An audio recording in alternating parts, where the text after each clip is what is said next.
Okay. Well, sorry, sister. Who else is, Yeah.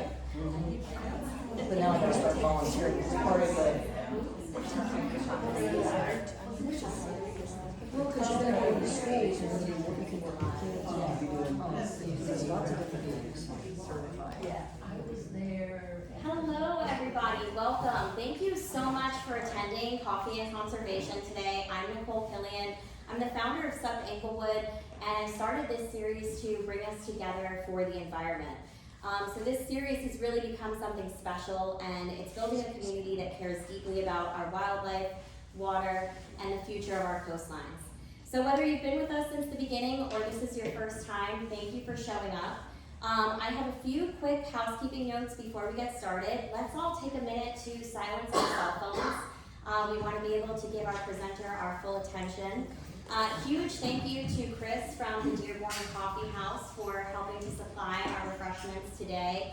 And then also thank you to the Englewood Chamber of Commerce for sharing this space with us each month.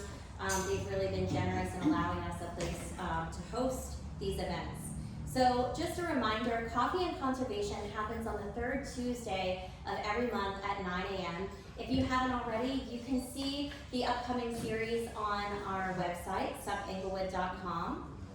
And if you haven't RSVP'd for future events, I encourage you to do so because we have some really incredible speakers lined up. And if you'd like to help support today's guests, we are accepting donations to Peace River Wildlife. There's a donation bucket in the back. There's another one next to Luna. She dances for us. Shimmy going on. Very sweet. All of these donations support the nonprofits that are presenting. So today everything goes to Peace River Wildlife. Quick look at what's ahead. In July, we are going to have Kate Rose with Florida Sea Grant join us. She's speaking about red tide and what causes it, how it impacts us, and what's being done. In August, we do have Captains for Clean Water. Their co-founder, Chris Whitman, is coming to share his advocacy efforts and what we need to do to restore the flow to the Everglades. But today, it's all about our wild neighbors. So I'm thrilled to welcome this month's featured organization, Peace River Wildlife. Located in Punta Gorda, Peace River has been rescuing, rehabbing, and releasing native Florida wildlife for over 40 years. They care for thousands of animals each year, from everything from pelicans to gopher tortoises, screech owls, and bobcats, many of whom are injured due to human activity or habitat loss. Their mission is both hands-on and deeply educational, reminding us that coexisting with wildlife starts with awareness and compassion. So our guest this morning is Tammy Geringer. She is a passionate advocate for wildlife rehabilitation and community outreach. She's been with Peace River Wildlife for over a decade and currently leads many of their public education programs. Tammy has an incredible gift for storytelling and helps people of all ages understand how our everyday choices like fishing line disposal, bird feeder placement, or driving habits can make a life or death difference for local animals.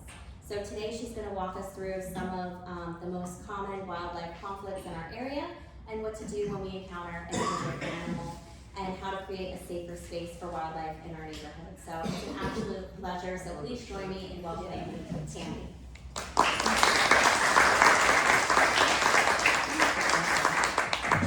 Good morning, everybody. Thank you so much for allowing us to come this morning and to share with you the passion that we have for wildlife and share a little bit of information about our organization. This is Luna, by the way. He is my wingman this morning. So if you remember nothing else about this morning, that you saw this amazing blue cystic eastern screech owl. So that's brought him along, so when I start fumbling along, you guys will forget all about it. So, no, I am Tammy Geringer, and I am originally from North Carolina. That's why I talk funny, but that's okay. I came down to Florida in 2017 and became part of the organization as a volunteer, started, and then became a member of the team. We do have a small core staff that runs the organization and have an army of volunteers. So I do like to do interactive. It helps me think. So we'll ask questions. If you have something that pops up as I'm talking along the way, please just say something and I'll address it. If I don't know the answer to it, I have business cards back there. You can email me a question if it comes up later. And if I don't know the answer, I have a team of people that do know the answer and can get that for me. So I don't do the hands-on animal clinical care. We have a team of rehabbers that do that at our wildlife hospital. I'm more on the business side of things. I came from a background of human health care, and so I did not want to do that when I moved to Florida, and then I automatically evolved into animal health care, the business end of that. So I like to find out, and whenever I speak to people, who has never been to Peace River Wildlife Center in Ponce Park? Is there anybody in the room? Well, that is quite a lot of people in this room that have never been. Usually it's a couple, but we are located there. We have been there for 40 years. When it first started, it was a veterinarian that was caring for animals on his lanai. And everyone started bringing him injured wildlife. And so from there, he ran out of space, and the city of Punta Gorda allowed him to set up camp down at Ponce Park.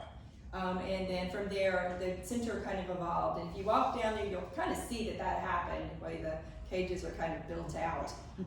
But we'll talk a little bit more about that as we go.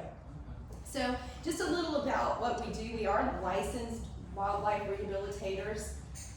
You can't care for wildlife in the state of Florida without permitting. Permitting for us equals U.S. Fish and Wildlife, U.S. Department of Agriculture, and Florida Fish and Wildlife. Those are our governing bodies. So we have to do what we do, we have to be permitted through all of those, otherwise it would be illegal for us to care for animals or to possess animals. So we do have all of our ducks in a row with our permits, but we do not get any federal funding, or we don't get any state funding or local funding. So the entities, they call the shots for us, but we don't get any funding through any of them. So, but we are a licensed rehabber. So just want to show a little bit about what we do and who we are. Well, we have a mission that is to contribute to the survival of wildlife, native Florida wildlife. We do not care for invasives. We don't take care of alligators. We don't do venomous snakes there. But we do care for other wildlife that are native to the state of Florida. We are a 501c3 nonprofit organization. Again, we don't receive any government funding. We depend on the generosity of our community and our donors to do what we do. And we provide the essential service. We provide it all throughout Charlotte County.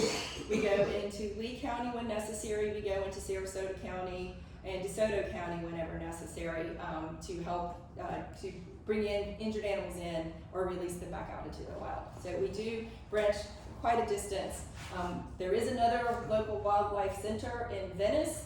It's the closest one. It's probably a little bit halfway for you guys here. Venice does have later hours of intake than we do. I think they stay open until 6. We close at 5 at our hospital.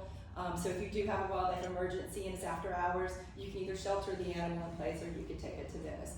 And then the closest one to us to the south is Crow in Sanibel. So we do serve the whole of that area. So again, our mission statement is to rescue and rehabilitate and educate. But the biggest part of what we do is the rescue and the rehabilitation.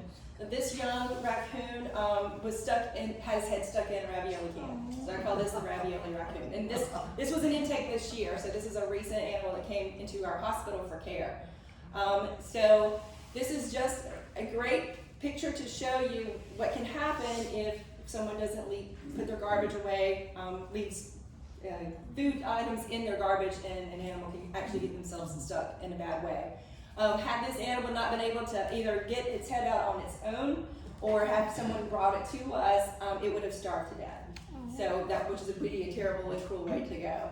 So just a basic way of how you can help care for wildlife is make sure you secure any of your garbage or your recycling or rinse out your recycling if it's an open bin. And these are just small ways, little ways that you can do things to help us not have to have these intakes for these animals. For 2025 so far, we have already admitted 1,280 wildlife animals through our hospital doors. That was the number as of yesterday. So this morning at 8 o'clock, they probably had people coming in as well. I'm sure there were calls on the phone waiting for us to follow up for rescues, potentially. That's 117 different species that we've admitted this year. And you can see in this pie chart what the percentages are. I hope you can see that. We get a majority of our animals are orphans, whether mom has been hit by a car. So like if you have an opossum, mom's been hit by a car, she may have a pouch full of babies. Or mom got killed by a dog, or something like that. So we get almost 35% orphans come through our door. And this is this year's percentages. Vehicle collisions where something has been hit by a car or run over, like your gopher tortoises. And then abduction with intent of rescue, that just means that someone found it, captured it up, and brought it to us with the intention of us caring for it. It's not kidnapping, it's a little different. Now, some of it may be kidnapping, and I'll talk about that in a little bit, but that kidnapping is caught up into that. So we do get kidnapped animals quite often, but that would fall into that pie chart. And then our pets, so cats and dogs. Cats are, they hunt for sport if they're outside cats, and that's part of something that they enjoy doing. We get a lot of injured animals because a cat has caught them. And then dogs going out in their backyards, running free. Gopher tortoise comes through, it's like a chew toy. Bunnies make the same noise as the squeaky toy. So anyway, which is terrible. But anyway, so that's what we've seen so far as of yesterday. So typically we will admit somewhere around $2,500, $2,500 animals a year. Last year was just a little bit under that because we were closed for over a month during hurricane repairs, and we had to divert our animals. But 2,500 animals a year is quite a few through our doors. So this is an example of some of the animals that you might see coming through. There's your orphan, your little sandhill crane. They imprint very easily, so they were actually feeding this little sandhill crane with a sock puppet that looked like a sandhill crane baby, just so it wouldn't imprint. They're very family oriented, so we take extra special measures to make sure that these animals stay good and wild when they come to us. This bobcat had a hip fracture.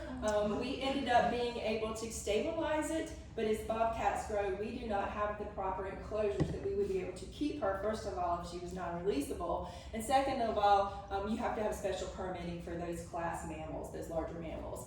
So we triaged her, we stabilized her, she stayed with us for just a short period of time, and we were able to transfer her to another wildlife facility that was able to continue her care. And of course, we get baby raccoons all the time, another clever animal. They do imprint very easily too. They're known for making messes wherever they go.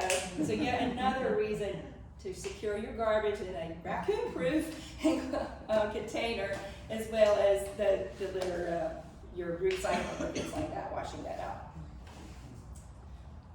Any questions along the way? Okay. So we see a lot of these guys come through, gopher tortoises, turtles and tortoises, but a lot of gopher tortoises. That's a lot of that vehicle collision that you saw in that pie chart. Lots of times we can put Humpty Dumpty back together again. These guys can come pretty busted up, but with our rehab team, they're able to do amazing things with them. It's a very slow process sometimes with the healing. Like tortoises are, slow. But if it doesn't have spinal injuries or the cavity, colonic cavity is not ruptured, we're able to typically rehab them. And they may stay with us for months before they're ready for release. But we do love the fact that we'll use tape and everything else and zip ties and things like that to put these vests so they can heal. But we do get a lot of them. So this ties into the whole thing of about being careful when you're driving down the road. This is a dense area for these types of animals, and especially at dawn and dusk is when you'll see a lot of animals moving. And so if you can just take extra caution, you have to watch the cars on the road, but if you're also, especially in an area that has like a fresh water source or something like that, just kind of keep your peripheral watching the sides to make sure that something's not getting ready to dart out in the road. Just another quick reminder as well is if you know that there is a tortoise in your neighborhood, even because they tend to gravitate to various burrows and such. Check under your car before you put it in reverse. Because absolutely. we had a friend and it's the exact same thing happened. Right, and this time of the year when it's getting hotter and you're Yep. looking for a little shady spot. It'll be yes, right under your car. Absolutely, yep. So you'll do that. And again, if they're crossing and they're in the middle of the road, again, the majority of people know this. First of all, don't put yourself in harm's way and run out in the middle of traffic. But if you can, and they're going in a certain direction, pick them up, usually back, in front of their back legs. They do have claws, so be careful. They're going to try to get away because they think you're going to eat them. But you can carry them to the side of the road in the direction that they're heading. If you take them back, they're just going to turn around and come back. They have very strong GPSs, so you can take them up, get them on the other side of the road, and let them go on their merry way. And don't put them in water. Yeah, don't put the gopher tortoises in ponds. We've had people do that before. Again, and I'm going to say this multiple times along the way, if you have any questions about any of this, you can either call our office during the hours of operation, or you can go to our website, and this information is out there. There's a lot of unreliable sources out for the information about what to do with animals overnight if you have them and we're closed and Dennis is closed. And we have a lot of information on our website that can help guide you. Don't give dog food to baby birds and don't give bread to ducks and things like that. So part of their natural diet, and then it creates more of a problem than we already have to begin with. So just another thing, but I'll get to it in a little bit, is just making sure that you're not making your kids or your grandkids, when they come home with cute things, make sure that they're not allowed to keep them for any period of time. Even the smarter the animal, like the raccoons, the squirrels, the quicker they imprint. The fish crows, quicker they imprint, and it's amazing how short of a period of time these animals will take to become dependent on humans. So, do I need help? so baby rabbits make up probably one of the largest number of orphan intakes that we have. We get calls every day of a person going, I found these baby bunnies in my backyard. Okay, can you put them back, is usually what we ask. And then we'll get reasons why we can't put them back. Well, they look dehydrated. Mom got killed by my dog last night. Those are good reasons to bring them to us. But if you just uncover them while you're cleaning and gardening and stuff like that, they're not lost. Mom knows exactly where she put them. In fact, if you move them somewhere else, she might not be able to find them. Mom comes at dawn and dusk to feed them. She doesn't stay with them. The idea is that if she's away from the babies, the predators are drawn to her instead of to those babies. You might find a dry patch of grass that's dead in your yard, like a little divot in the ground. They don't really have deep burrows. It's more like when you miss the ball playing golf, or when I play golf, when you take a chunk out of the ground. That's really what you'll find them a lot of times in, or up around in your mulch and things like that. So mom's coming back and forth typically, unless they look covered in ants, dehydrated, something like that. Then there is a problem with that. But one way to double check to see if mom's coming back or not is you can take, in the dry season, you can take baking powder and you can sprinkle it around the babies, and if it's disturbed overnight, then you'll know she's coming back and forth. If it's during the rainy season, you could take some twine or some yarn and you could put it like a tic-tac-toe pattern where the babies are, and then if it's disturbed overnight, then you know she's been back. They wean within 4 to 5 weeks, so if you do have dogs and cats that go out in the yard, if you could just keep them away for a little while, then they'll grow, they'll wean, and they'll go on their merry way. You can cover them during the day if you have to let your dog out, as long as you make sure you uncover them before dusk. Yes. What are signs of like dehydration, or what are signs that you would look for to see if that's an animal that would need help? So typically, they look really scrawny and skinny. Okay. The babies will. They will look, for lack of better words, almost like a raisin. They get real drawn. Okay. They may even be crying squirming out of the nest. Lots of times the ants will tell you that, if you do find them and they're injured, or if you do have a cat or a neighborhood cat that gets out and gets one, you need to bring it to us because we need to put them on an antibiotic. Anything that's been in a cat's mouth especially needs to be put on an antibiotic. Unfortunately, our sweet kitty cats have a lot of bacteria in their mouth and can create a lot of problems. So if you do have that, if they are injured, of course, something's wrong and you look at it, it's obvious there's something wrong with it, then definitely you can put it in a box. If it's late at night, just put it in a quiet, dark place, shelter it overnight, don't give it anything to eat or drink. We'd rather catch it up with the right thing the next day than to be fed something wrong. Or with baby bunnies, they aspirate very, very easily.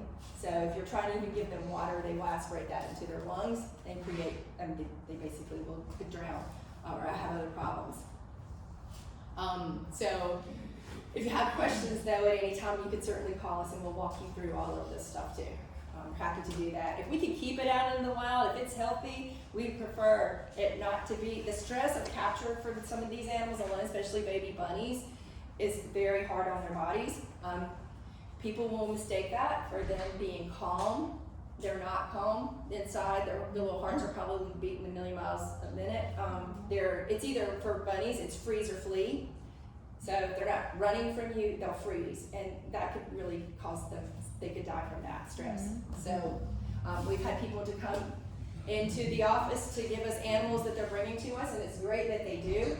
But the ladies will pull animals out of the bras. Not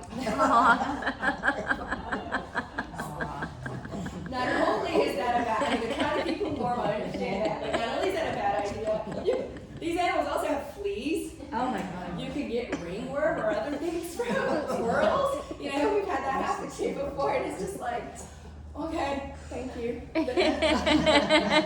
Wash your hands and maybe take a shower or something. That's another thing.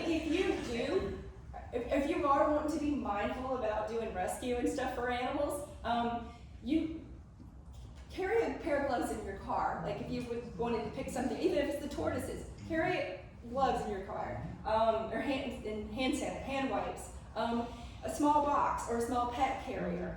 We do have people that are volunteer rescuers and transporters for us that will bring us animals, especially from this area. It's kind of hard sometimes to get a lot of people in this area, but we have a lot of wildlife here in Englewood. We have people that will just transport or go out and rescue for us, and that's wonderful. But if you think this is something that you have done in the past or want to do, then just be prepared for it, because the last thing you want to do is have to say, hey, to your husband, I need your shirt to get this. But I always recommend a barrier between you and that animal, and I don't always recommend you stopping and picking up just any animal. Wildlife rescue can definitely be hazardous to your health. It can be hazardous to their health. It's very natural for us. We don't know exactly what we're doing if something comes at us to block or whatever, and that can create problems for that animal. Do you have a recommendation if we see dead animals? Should we try to bury them or at least get it off the road? Well, the thing about dead, if it's in the road, then something else is going to be drawn to it. If you have the stomach for it and you have the gloves or whatever, and you're not going to put yourself in harm's way, you can always drag it off to the side, way off the side of the road. It could be a food source for something else. But lots of times another animal will come along if it's carrion, and they will be at harm's way as well. But yeah, I mean, if it's in your neighborhood and you're okay with that, then you can do that. So, if there's any garden shovels. Yeah, shovels. Keeping your car with a flat end. Yeah. If there's any question though that animal may have died as a result of rodenticide, rat poisoning. Okay. So if you come across something that's not been hit by a car that is, unusual, like a hawk or an owl or something like that, that is possibly somebody put rat poisoning out and they got a poisoned rat. It all goes uphill with then I would say bag it and put it in your trash. Oh, okay, so other things don't eat. Yeah. So That's good. okay, so we talked about where we were so far, and so I didn't get to the baby opossums. So opossums are my favorite. Anyway, so baby opossums is a different story than your baby rabbits. So lots of times baby opossums, baby opossums, if you find them on their own, they are truly orphans. Most of the time, the mother does not come back for them. Unlike baby rabbits or even raccoons and squirrels, the mothers will come back and retrieve them. It's worth trying anyway, instead of taking them out of their environment. With raccoons and squirrels, lots of times mom has secondary nests. She may be moving her babies somewhere and will possibly come back for them.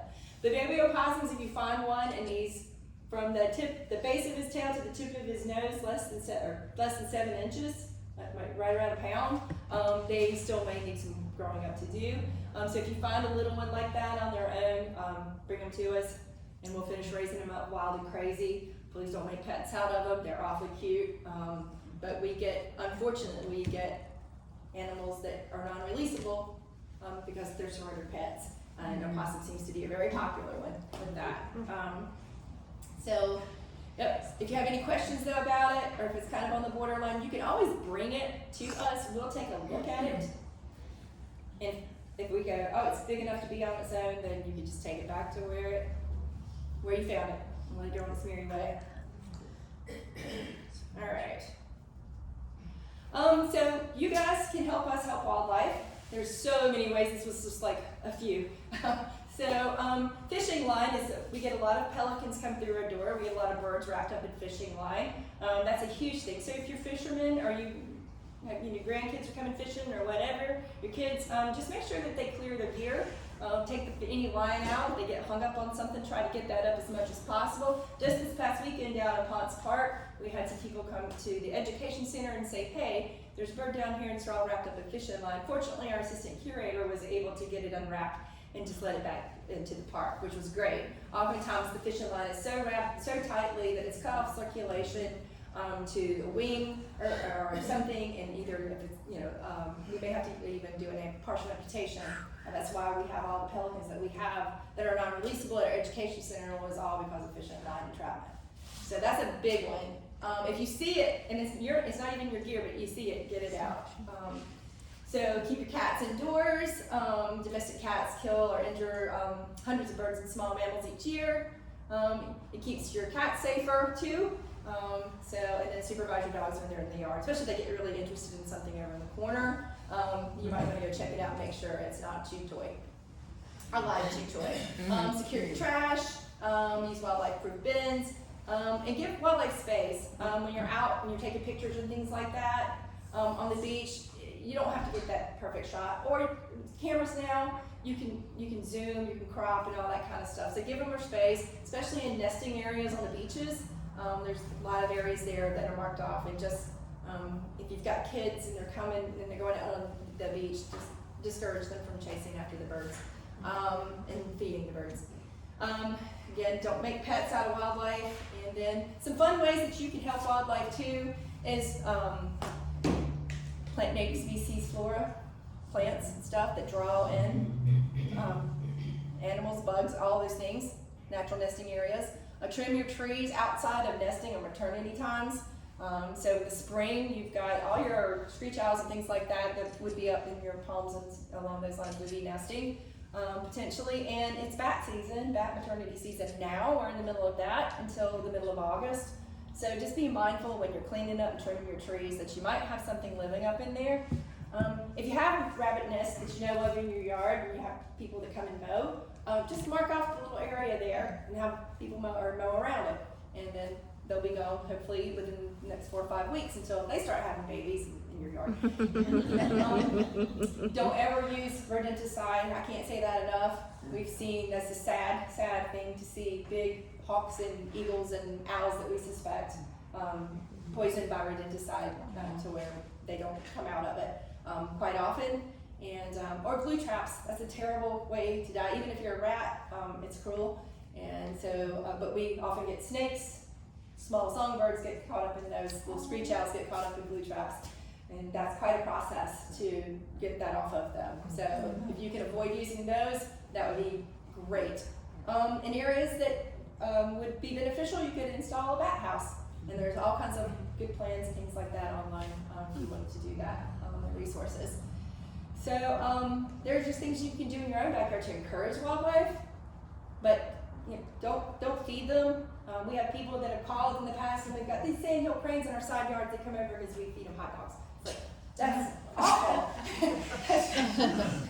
Okay, they're not even good for you, but anyway. I have a question. Yes. I have bird feeders in my backyard. Yes. And I have them so raccoons and squirrels can't go. I have a Mhm. backhoe, but Yep. stuff falls on the ground.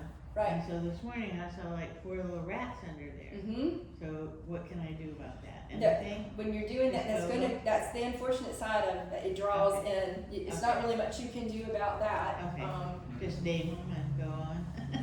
You know, it, Ratatouille and the thing about Florida is we have so many natural resources for the animals that live here. Unlike places like New York, where you get 10 feet of snow or whatever, and the animals can't get to their natural resources.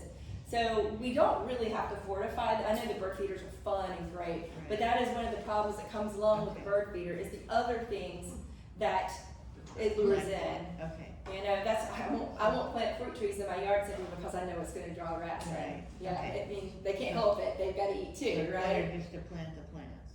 Yes. Yeah. Okay. So our education center. So I refer to 2 different locations. One of them is our hospital location that's downtown Punta Gorda. I've got some cards up there that have my name on the back side's that address. That's if you came across an injured or orphaned animal, that's where you would take it. You would not bring it down to Ponce Park that's where all the education center is. It used to all be under one roof, and about 5 years ago, we moved our hospital to a standalone location. So that the hospital is open for drop-offs, but it is not open for public tours. The education center at Ponce Park is. That's where you're going to find our non-releasable wildlife that we could not put back out into the wild for various reasons. That's Bella, Luna, Jackson, Cruiser, Athena, and Toby. So they're all part of our team there, and we will give them a permanent home for the rest of their lives. Different stories. Bella, the great horned owl, was imprinted by a poor rehab turnout. She never learned how to hunt, and so when she was released back into the wild, she would fly down to people begging for food. So she equated humans and food. You can't have a great horned owl flying down to people. For one thing, it's dangerous. The average man has about 100 pounds per pressure in his hand grip. She has 5 times that in her talon grip. Very dangerous to have an animal that's just hungry, wanting to be taken care of. Luna's here because he's leucistic. That's a genetic anomaly. Jackson, this is a surrendered pet. That's the opossum. Cruiser actually came in on a sidecar of a motorcycle with a broken wing, and so the wing was non-repairable, and so he's one of our ambassadors. What kind of bird is that? He is an American kestrel. Okay, so that's North America's smallest raptor. Smallest So he's falcon. like this, He's a like- falcon. Yeah, he's very little? small. Yeah, he's little. Yeah, they're little hunting. Yeah, so Yeah. he's a falcon, but the small but mighty. Mhm. Mighty in attitude. Athena is the only captive bred, the barn owl. She's the only captive bred bird that we have. She came from another, I guess she was a handler up in New York. And because a barn owl is one of the 5 native species in Florida, we were able to transfer her permits to us. So we have the great horned owl, the largest, then the barred owl, the barn owl, the burrowing owl, and the eastern screech owl is what you'll find in Florida. And then Toby is a red-shouldered hawk. He's new to our ambassador team. He is missing one of his eyes. So he had an injury when he was little, and the eye was not repairable, and now he's partially sighted. All right. Okay. So the opossum is Julie Beans. The squirrel is Doug. Again, this is why I harp on this so much. When kids come through, I'm saying, when I talk to them, I'm like, this is the one thing I want you to remember. If you remember nothing else, do not make pets out of wildlife. These are 2 examples of pets that were surrendered. Jilly was kept for about 8 or 9 months as a pet, and they decided they did not want an opossum as a pet anymore because they don't make good pets. They're not cuddly. they tolerate you at best, and they want to eat, and they don't care most of the time where they go. Just depends. They're nocturnal too, so they're moving around when you're sleeping, and they're not like our pets. They desire the comfort of humans. No matter how you want to love on them and hug on them, they really don't want that. Jilly was one of our education ambassadors though. She had a great temperament. She wasn't bitey.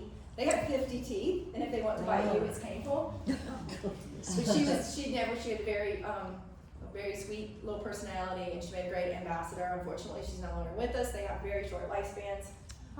They tend to live no more than 2 to 3 years in captivity. Anyway, we lost her back in March. She had an inoperable tumor, and so we had to, she passed away on her.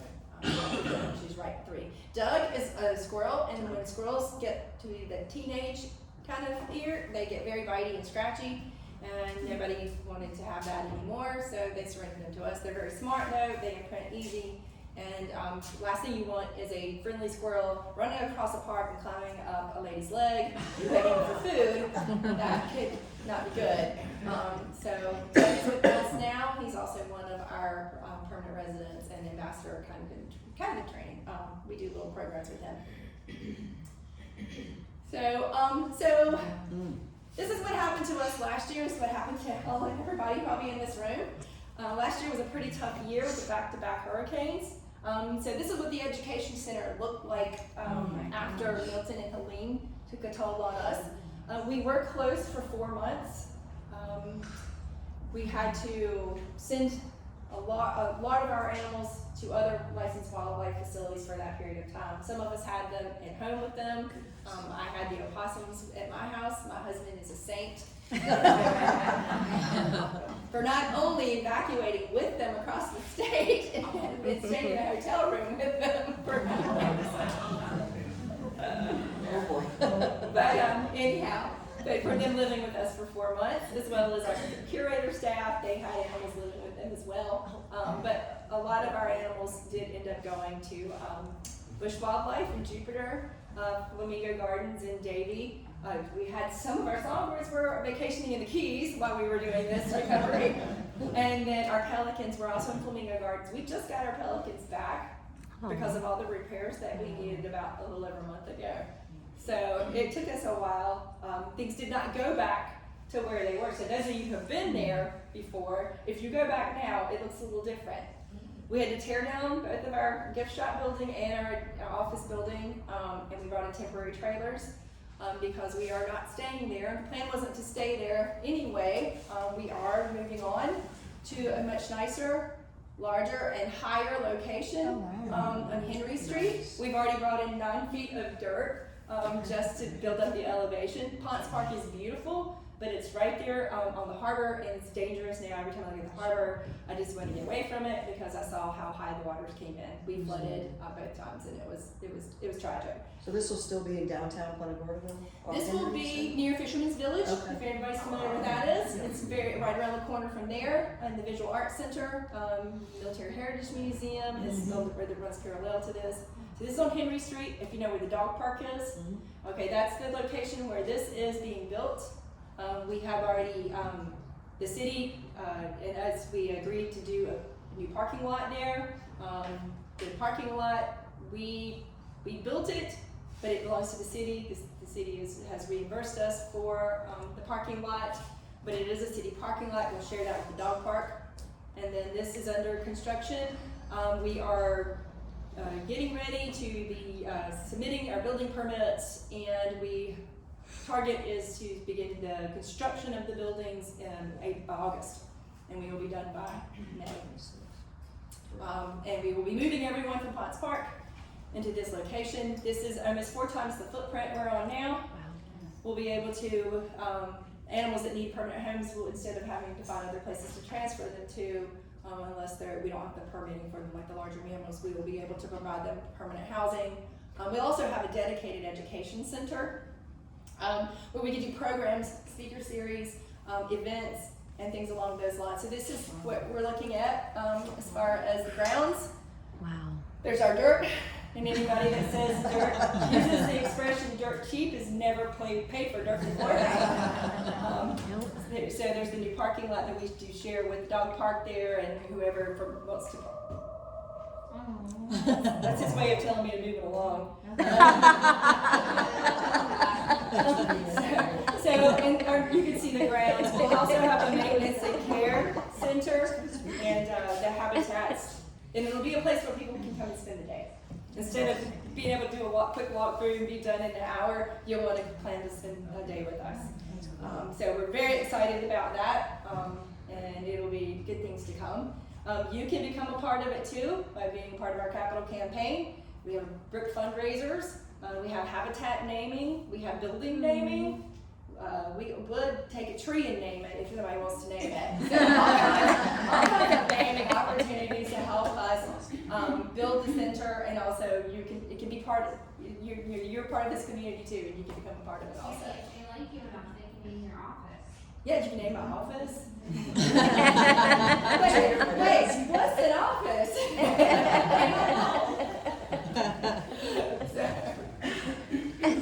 All right, so about Luna, the star of the show here. So Luna came to us in one of our intakes when the hospital used to all be at one place in 2013. He came to us as a nestling, so he was a little fuzzball. And when he did not molt, most of the time the baby Easter screech owls are a little bit lighter. Of course, he was lighter than the rest, but when he molted, he definitely continued to have the white feathering. And so he was diagnosed with leucism, which is very similar to albinism. Albinism, you'll see they'll have the pink eyes. With the leucism, you oftentimes don't have dark eyes, but they will be white, or they may be partially pigmented, but just a little different, but like the first cousin to albinism. But we don't know, we couldn't find a nest. He was found in the Charlotte Harbor Environmental Center Park. Couldn't find a nest, couldn't find any parents. We don't know if he got the boot because he stood out. It's quite possible. But it's very fortunate that one of the volunteers there found him and brought him to us. And so now he's been our ambassador for 12 years. We always celebrate his birthday April 1st. So his birthday is 12. In the wild, they may live 3 to 5 years, the lifespan, and then, or what did I put? 8 to 10 years. I'm sorry, wrong there. Thought I wrote that down. And then in captivity, 15 to 20 years. And as I told some other people, I just want him to outlive me at this point. So that's good. He rarely comes out. This is a rare event for him to come out. We really limit his schedule to once a month now, at that much. He used to go all the time, but he's semi-retired. He's probably would be happy to be fully retired, but he's not quite there yet. But people come to see him. We used to have people come in and he'd be out and about, and they were very disappointed because they came to see Luna. Which is understandable because you're probably not going to see another one quite like him. You will see leucism across the animal kingdom. Somebody I was talking to earlier, we were talking about the white squirrels up in North Carolina. You'll see it in opossums quite often. You'll see it in all across the animal kingdom. You'll find it. I don't think you'll find it in humans, but in animals you will. All right, let's see what we got here. All right, so we got some things going on this summer. We have on Fridays, we're partnered with Sunseeker Resort, and we have some of our team there from 11 to 1:30. So if you're over there for lunch, make sure you stop by our table and say hello. And you never know who's going to be out there as far as our ambassadors. We do take ambassadors there, so it could be anybody. Then in the afternoons, we take our gopher tortoises down at Ponds Park for a little walk. We let them go out and graze. It's good for them to get some sunshine and some just to do some normal walking around. So Ruffles and Legolas, some of our non-released gopher tortoises, go out and walk around. Oftentimes a curator or one of the volunteers will be out there, can answer questions or talk to you about them. We've restarted our daily pelican feedings. They're at 3 p.m. Oh, nice. And we used to do those all the time. They were a great hit. People would come to see them. Let's see what happened first. COVID hit, so we stopped having people gather to get events. So we stopped doing them then, and then we started them back again. And then avian flu showed up out in Charlotte Harbor, so we shut them down again because the wild pelicans would all fly in. They had their watches set for 2:30 when we and you would believe how they would come in and wait for us to, they get caught up into feeding. They'll feed them first and then they'll talk about and answer questions about the pelicans. July 4th at 11:30 a.m. and at 2 p.m. we're doing eagle encounters where our assistant curators will be talking about all things eagle. They'll be in front of Captain Arthur and Wilfred's enclosure. I'm sure Arthur, he's very squeaky. He'll probably just raise a ruckus the whole time. And so it will also be a discount on our eagle merchandise and gift shop that whole weekend. And then just want you guys to know this time of year, we're an outdoor experience right now. Once we get the new center built, we'll have all kinds of indoor things to do. But it is, so inclement weather, late afternoon storms or things like that, some of these events will change that are outside. And so if you want to check, you can call, or you can just check your weather forecast. If the weather's looking good, we're on. But I know up here can be completely different from over there. So anyway, you can always check and we'll let you know. All right, so there's ways to connect with us.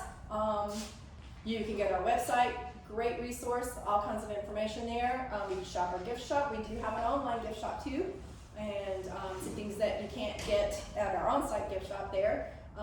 You can contribute to the capital campaign. You can visit our education center, bring your friends and family. It takes you about 45 minutes to an hour to walk through, so it's a great little short thing to do. If you're going to lunch at Fisherman's Village, you can pop in there and say, hey. We do have a monthly newsletter. I have a QR code if you want to scan it, if you want to sign up. It comes out on the first of the month as long as the author gets it done and put together and out there. And you can follow us on Facebook, Instagram, and YouTube. That's a great way to keep up with us on a regular basis. Is what's happening is following us on Facebook. We're always putting things out there. We have a wish list for in-kind donations. So if you don't want to make a financial donation, you can also, we have items, things that we use every day, like paper towels and cleaning supplies and things like bleach and things like that are things we always need. So this little brochure has that information on it. Let's see, our calendar sponsorships, I laid a sheet out on the tables there. So if your club, your group, your friends, your family want to do that, and that's another thing with the bricks. You can do that in memory, in honor of, or whatever. You can choose your own graphics on the bricks. Back to the calendar sponsorships, you can, anybody that wants to do that, you can fill out that form, or you can talk to Beth back there in the back. She can help you answer any questions for that.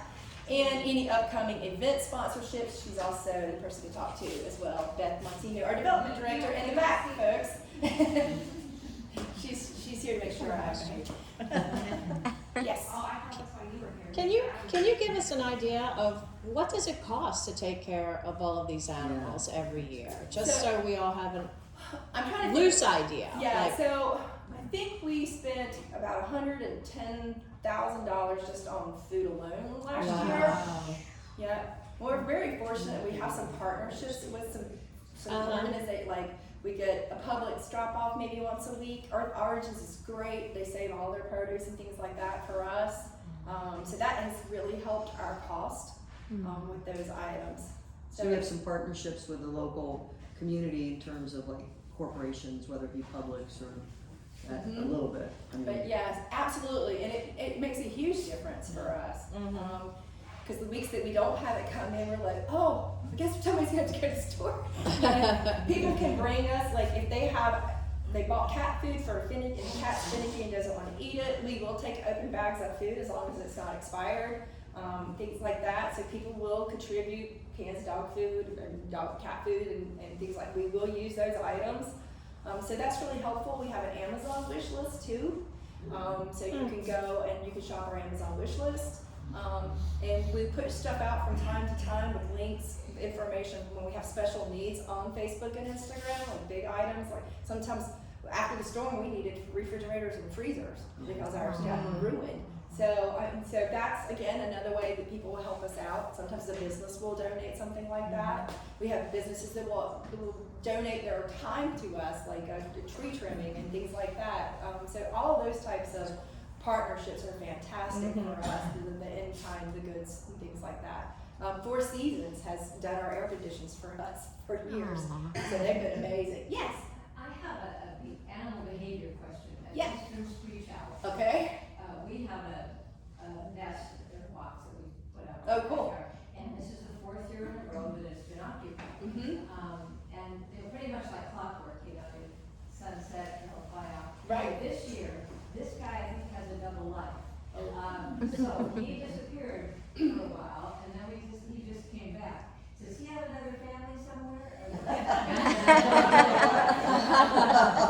My understanding is that they are monogamous, but I believe I was reading something a few days ago saying, just at least for screech owls, that they've been known to guys to step out every now and then. So it's possible. I'm pretty sure that was it. Luna, this was your question, Luna.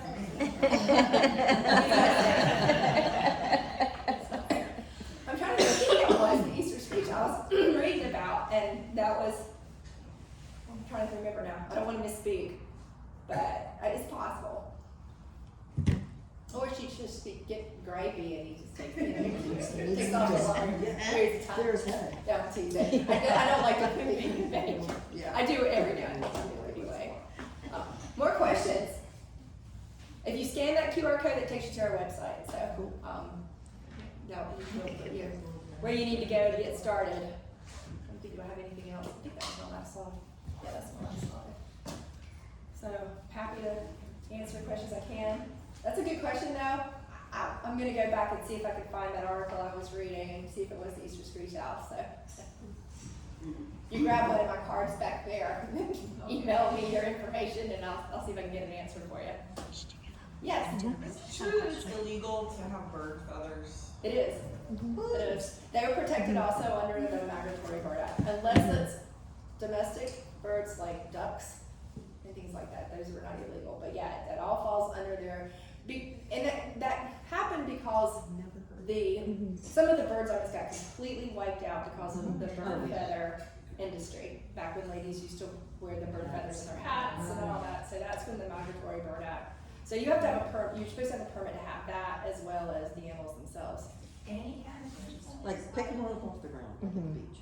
You could have duck feathers would be fine, or any of the more domestic birds like along those lines. So what if you find them on the ground? Well, I don't think the FWC is going to do house raids. yeah, that would probably be an add-on to, like, you are already in some deep trouble if they add that to your. I can't tell you that yes you can have it, but my understanding from other powers that be that you would really have to have some other serious things going wrong that you're doing wrong before they could throw that on as an additional charge. Yeah. If you don't mind, I'll just add a little bit. It's the oldest federal law. So it was actually initiated as part of like the Audubon push to protect birds because they were being hunted, specifically in Florida, mostly the wading birds. So they were hunted for their plumage, and like Tammy was saying, it was part of the creation of women's hats. Yeah. So some of our bird populations are still close to, I hate to say it, but extinction, because their numbers never really recovered from the hunting. So like the reddish egret in our area is still a bird that you don't see a lot of because they were hunted so much. So yes, it is illegal. And I would advise to never post photos on social media. Just a little tip, I'm not going to tell you to throw out your bird feather collection if that's your thing. But maybe you don't want to post that online, and then also maybe you don't want to take that with you on a plane. Just, you know. So peacock feathers would not fall under that. Yeah. They're not considered wild. They're considered domestic. I would be personally more worried about what is carried on that feather. The wild feather.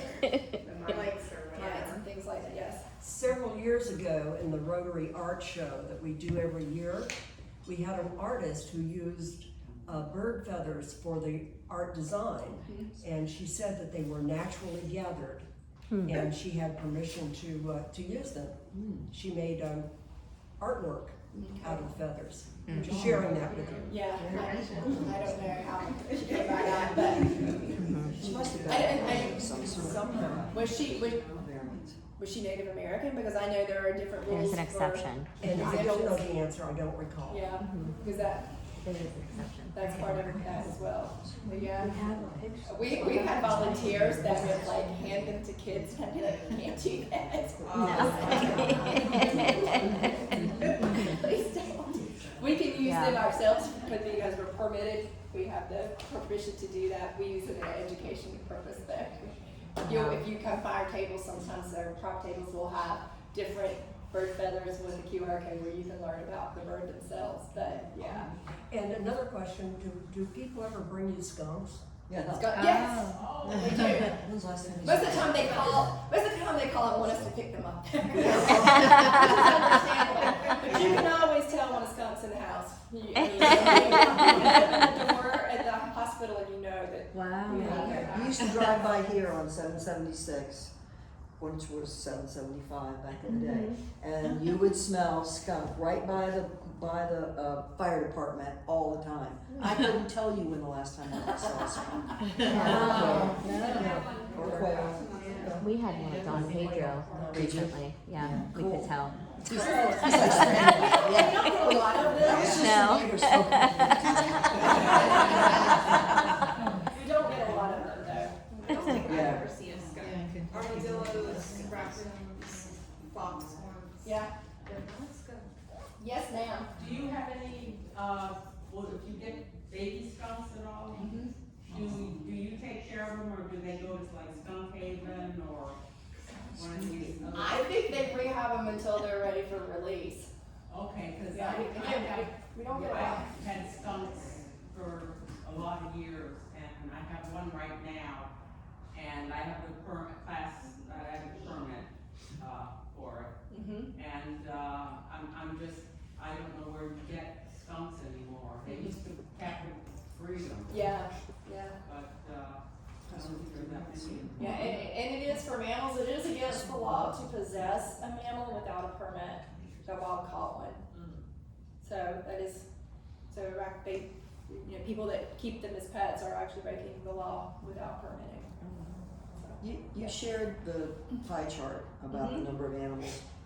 Because of the increased development that we've seen in the last 10 years or more, has that pie chart grown exponentially? Has it, are you finding animals that are being displaced because of, the... No, I don't think that's really changed. In fact, our numbers, probably in like 2018, 2019, were actually a little higher than they are right now. The animals are so adaptable. Yeah. Or they just don't survive it, whatever Right. it is. Right. Yeah, that's the thing. I would have to go back and look to see what our mortality rate is, and that has increased. Okay. Because there is a formula that we go by as far and across the rehab world is like the first 24 hours are so critical for an animal that's brought to us for care. So the survival rate in the first 24 hours is like 38%. And then after 24 hours, it jumps up to like 73%. That's great. So yeah, so a lot of times they're coming in there on their last breath, and just the stress of transport that did it for them. We have several that just they passed on the way in. Yeah. So it is sad that we see so much of they just get busted up so bad that we can't do anything for them. And there is dignity in euthanasia when they're like there that for them. So take their pain away, then that's good. I know you track, on the pie chart, you track kind of the cause of the incidents, but do you also kind of track how many are releasable, how many have to be permanently housed, and then how many, unfortunately perish? We do. We use actually a wildlife software. It's called Wildlife Management. It's called WORM, is what we call it. But it is, it's one that's used nationally. And so we're able to do those analytics where we can see like how many, we can take a time frame and how many were released, how many were transferred, how many were euthanized, and things that died passed on their own, and all of those are DOA. So we look at those analytics and follow those. I just don't have all that information memorized. Yes, ma'am. So on that note, we can also track species. So we know how many are coming in, what time of year they're coming in. So it kind of helps us gauge year over year, like kind of give fall, we got baby squirrel season. We know in the spring, early spring, late winter is the hawks and eagles and the raptors is what we call them. And then as we get into March, April, and May, that's the baby opossums, the baby birds, and the songbirds and things like that. So we do prepare for those things because those are circular. But again, I think we have already admitted 117 different species of wildlife this year. Yes. How about hummingbirds?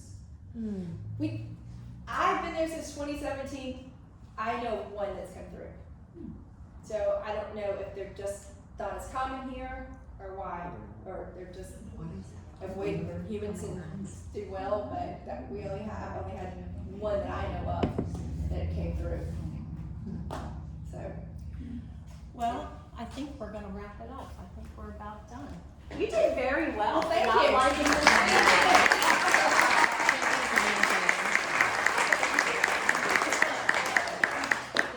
And a big hand for Luna. I'm Dawn. I'm the Community Outreach Coordinator for SUP Englewood. Again, thank you guys all for coming. If you have not taken the time to donate, we still have donation boxes in the back and in the front. I'd like to thank Chris from Dearborn Coffee. She does a great job. She's responsible for bringing us the coffee and the treats. I hope you guys all take a moment and go by her place. She does wonderful breakfast sandwiches, and I think they're open just until about 2 or 3 each day. Next month, we have Kate Rose coming back. She's going to have an interesting discussion about the R word, red tide, which I kind of hate to say it. For further information on the rest of our speakers for the rest of the year, you can go to supenglewood.com. And we do ask that you pre-register just so we have an idea how much coffee to have Chris bring and treats and how many chairs to have set up. My business card is on the back. Again, this is for you guys, for the community, to get to know organizations like this. If you have different ideas of what you'd like to hear, please just shoot me an email with your ideas and your speakers, and I'd be happy to hear from you. So again, thank you very much.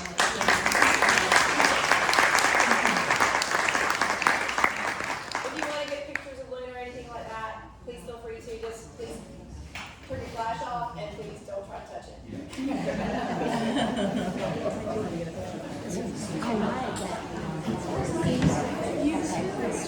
Hold on. I'll trim it.